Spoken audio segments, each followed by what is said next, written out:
Advocate कादंबरी काळे पाटील। सर्वप्रथम अप्रतिम कार्यक्रम दुसऱ्यांदा बघतीये मी आणि हा कार्यक्रम फक्त वैभव, सागरदादा किंवा रोहितचा नसून संपूर्ण अलिबागकरांचा कार्यक्रम आहे। मला असं वाटतं की बाबासाहेब पुरंदरे जाणता राजा कार्यक्रम करायचे आणि त्याचे तिकीट्स मिळायचे नाही।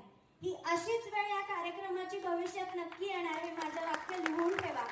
आणि माझी इथे बसलेल्या सगळ्यांना कळकळीची विनंती आहे, आपली मुलं सीबीएसईला शिकतायत, माझी मराठी मीडियमला शिकतेय, माझी लेक इतिहास शिकते, शिवाजी महाराजांची भक्त आहे, मी शिवाजी महाराज तिच्याकडनं शिकते, पण आपली सीबीएसई वाल्यांची मुलं नेपोलियन शिकतायत। तर कृपा करून हे असे कार्यक्रम मुलांना दाखवा, म्हणजे आपल्या शिवाजी महाराज, संभाजी महाराज जिवंत राहतील। मी माझ्या कर्जतच्या वैभव मित्राला आणि रोहितला आणि सागरला पुन्हा एकदा आणि संपूर्ण टीमला, दादा तू तर रडवलंस आणि महाराज तुम्हाला खरंच मुजरा करते, तुम्ही बघितल्यावर डोळ्यात पाणी आलं। आज माझा मुजरा नक्की राजांपर्यंत पोहोचला आणि तुम्हाला सगळ्यांना पुन्हा एकदा शुभेच्छा देते। असेच बोलवत राहा, जेव्हा जेव्हा जी मदत लागेल, आज माझ्या लेकीने राजगर्जना इथे म्हटली, अवश्य बोलवा, मी पुन्हा तिला घेऊन येईन। धन्यवाद।